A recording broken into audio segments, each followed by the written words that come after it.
ಇಲ್ಲೊಬ್ಬ ಗೌಡ ಅಲ್ಲೊಬ್ಬ ಗೌಡ ನಮ್ಮ MP ಅವರು ಹೇಳಿದರು, ಇವ್ ಗೌಡ್ರು ಇಷ್ಟು ಮಂದಿ ಅದಾರಲ್ಲ, ಯಾಕಡೆ ಬೇಕಾದ ಕಡೆ ಕಲ್ಲೋಗಿರೋ ಒಬ್ಬ ಗೌಡ್ಗೆ ಬೀಳುತ್ತದು.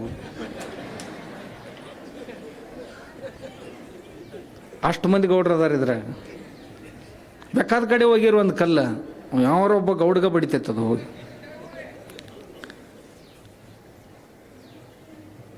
ಯಾರು ತಗೊಂತಾರ, ತಗೊಂಡವರು ತಮ್ಗೆ ಗೊತ್ತಾಗ್ಲಾರ್ದಂಗೆ ಬದಲಾವಣೆ ಆಗ್ತಾರ ಅಂತ ಹೇಳಿದ್ರು. ಹೌದಲ್ಲೋ ಬಿಟ್ಟಲ್ಲ, ರಮೇಶ್ ಅಣ್ಣವರು ಹೇಳಿದ್ರು ಆಗಲೇ.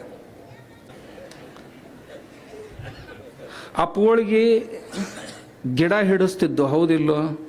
ನಾವು ಇಲ್ಲಿಂದ ಮನೆಗೆ ಹೋಗಾಗ ಸಂಕಲ್ಪ ಮಾಡಿ ಹೋಗೋಕ್ಕಾಕೈತಿ ಇಲ್ಲೋ, ಒಂದು 5 ಗಿಡ ಹಚ್ಬೇಕಂತ. ಏನು ಭಾಳ ಕಠಿಣ ಕೆಲಸ ಐತನ? ಸಿಮೆಂಟಿನ ಚೀಲ ತೊಗೋರಿ, ಮಣ್ಣು ಹಾಕ್ರಿ, ಒಂದಿಷ್ಟು ಸಗಣಿ ಗೊಬ್ಬರ ಹಾಕ್ರಿ, ಹಾಕಿ ನಿಮ್ಮ ಮನೆ ಮುಂದೆ 5 ಗಿಡ ಹಚ್ಚಿಡ್ರಲ್ಲ. ಮತ್ತು ಹಚ್ಚು ಹೊತ್ನಾಗ ಒಂದು ಕರಿಬೇವಿಂದ ಹಚ್ಚ್ರಿ, ಮತ್ತೊಂದೆರಡು ಬಳ್ಳಿ ಹಚ್ಚ್ರಿ, ಯಾವರ ಹಚ್ಚ್ರಿ. ಮನೆ ಮುಂದೆ ಒಂದು 5 ಗಿಡ ಹಚ್ಚಿದ್ರಿ ಅಂತಂದ್ರೆ ಅಪೋಳ ನೀತಿ ಪಾಲಿಸ್ದೀವಿ ಅಂತ ಆಕತಿ, ಮನೆ ಖರ್ಚುನೂ ಉಳಿತೈತಿ.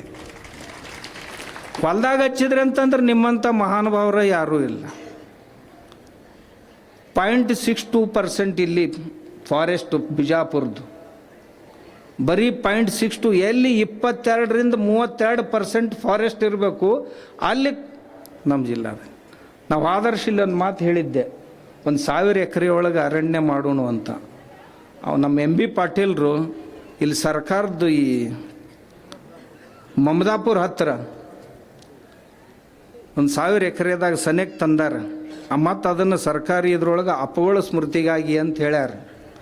ನಾ ಅಂತಿದ್ದೆ, ರೊಕ್ಕ ಕೊಟ್ಟು ತೊಗೊಂಡು ಅದ್ರಾಗ ಮಾಡೋನೇನೋ ಅಂತ ಅಂತಿದ್ದೆ. ಈ ಸದ್ದಿಗೆ ನಡೆದೈತ್ರಿ, ಇದನ್ನು ಮುಗಿಸೋನು, ಹಿಂದಾಗಡೆ ಅದನ್ನು ತೊಗೊಂಡು ಮಾಡೋನು. ಇವ್ರೇನು ಕುಂತಾರಲಿ, ಇವ್ರಿಗೆ ಅದಕ್ಕೆ ಹೇಳಕತ್ತೀನ, ಗೌಡ್ರಿಗೆ ಹಚ್ಬೇಕಿಂತಾವು. ಆ ಗೌಡ ಹಂಗೆ ಮಾಡ್ಯಾನಂದ್ರೆ ನಾ ಇದನ್ನ ಮಾಡೇ ತೋರಿಸ್ತೀನಿ. ನೀವು ನಾವು ಜೀವ ಆದರೂ ಬಿಡೋದಿಲ್ಲ ಇವು ಗೌಡ್ರು, ನನಗೆ ಪಕ್ಕ ಗೊತ್ತೈತಿ.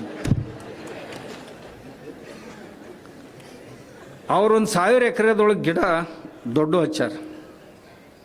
ನಾವು ಹೋಗಿ ನೋಡಿನೂ ಬಂದೀನಿ, ಇನ್ನೂ ಉಳಿದು ಮಾಡಕ್ಕೆ ಹತ್ಯಾರ, ಮಾಡ್ತಿರ್ತಾರೆ. ನಾವು ಅವ್ರು ಹಚ್ಚಿದ್ರು, ಹೋದರ್ಷ ಮಾತು ಕೊಟ್ಟಿದ್ರು, ಮಾಡಿದರು ನಮ್ಮ MB ಪಾಟೀಲ್ರು. ಉಳ್ದವರು ಮಾಡ್ಯಾರ, ಯಾರ್ಯಾರು ಏನೇನು ಹೇಳಿದ್ರು ಅವ್ರವ್ರು ಮಾಡ್ಯಾರ. ಅಪ್ಪಗಳು ಹೇಳ್ಯಾರ ಅಂತ ತಿಳ್ಕೊಂಡು ನೀರಿಂದು ಕೆಲಸ ಮಾಡಿದ್ರು. ನಮ್ಮ ಈ ಗೌಡ ಇವರು ಏನು ಕುಂತಾರೆ ತಮ್ಮ ಮತಕ್ಷೇತ್ರದಾಗ, ಯಾವ ಒಂದು ಜರ ಮುಂಗೈ ಜೋರು ಐತಿ, ಅವ್ರು ಚಲೋ ಮಾಡ್ಯಾರ. ಬಾಯಿ ಸತ್ತು ಏನದಾವು ಇನ್ನೂ ಹಂಗೆ ಅದಾವ, ಹೌದಲ್ಪ? ಯಾರು ಮುಂಗೈ ಜೋರ್ನವ್ರು ಅದಾರ, ತಮ್ಮ ತಾಲೂಕಿನಾಗ ಏನೇನು ಮಾಡ್ಕೊಳ್ಳೋದು ಎಲ್ಲ ಮಾಡ್ಕೊಂಡಾರ. ಅಂದ್ರೆ ಮುಂಗೈ ಜೋರು ಇದ್ದವರು ಕೆಲಸ ಹಾಕ್ಕಾವು. ವಿಜಯಶಂಕರ್ಜಿ ಹಿಂಗೈತಿ ಇಲ್ಲಿ ಮಂದಿ ಕೆಲಸ. ಇವು ನಮ್ಮ ಕಡೆ ಗೌಡ್ರು ಅದಾವಲ್ಲ, ಮಾಡಿದ್ರೆ ತಾವ ಮಾಡ್ಬೇಕು, ಮತ್ತೆ ಯಾರನ್ನೂ ಮಾಡಿಕೊಡೋದಿಲ್ಲ.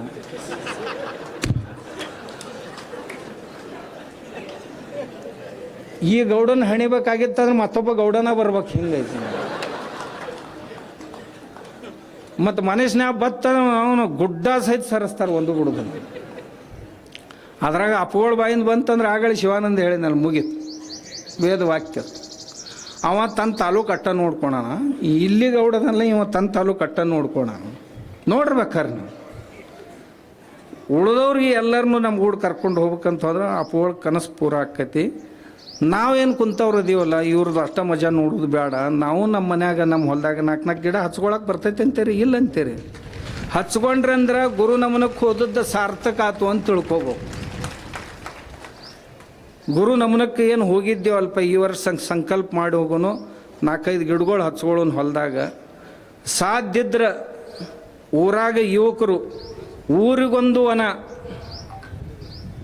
ಶಾಲೆಗೊಂದು ವನ, ನಮ್ಮ ಮನ್ಯಾಗ ಕನಿಷ್ಠ ನಮ್ಮ ಹೊಲದಾಗ ಒಂದು 5ರಿಂದ 10 ಗಿಡ ಹಚ್ಕೊಳ್ಳು.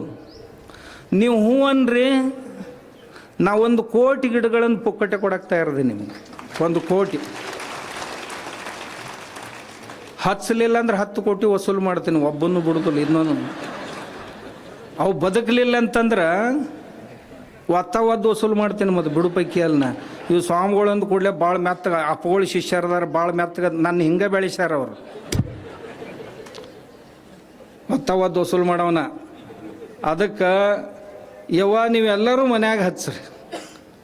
ನೀವೇನು ಬಂದಿರಲ್ಪ ಹಳ್ಳಿಯವರು, ಎಲ್ಲ ಡೂಪ್ಲಿಕೇಟ್ ಕೃಷಿಕರು, ಒಕ್ಕಲಿಗರು. ಡೂಪ್ಲಿಕೇಟ್ ಅಂದ್ರೇನು? ಪಟ್ಪಟ್ಟಿ ಮ್ಯಾಗ ಕುಂದಿರ್ತಾವು, ಬದುವಿಂತನ ಹೋಗಿ ಅಲ್ಲಿಂದನೇ ಹೊಳ್ಳಿ ಬರ್ತಾವೆ, ಹೊಲ್ದಾಗ ಇಳಿದಿಲ್ಲ, ಕೆಲಸ ಮಾಡೋದಿಲ್ಲ.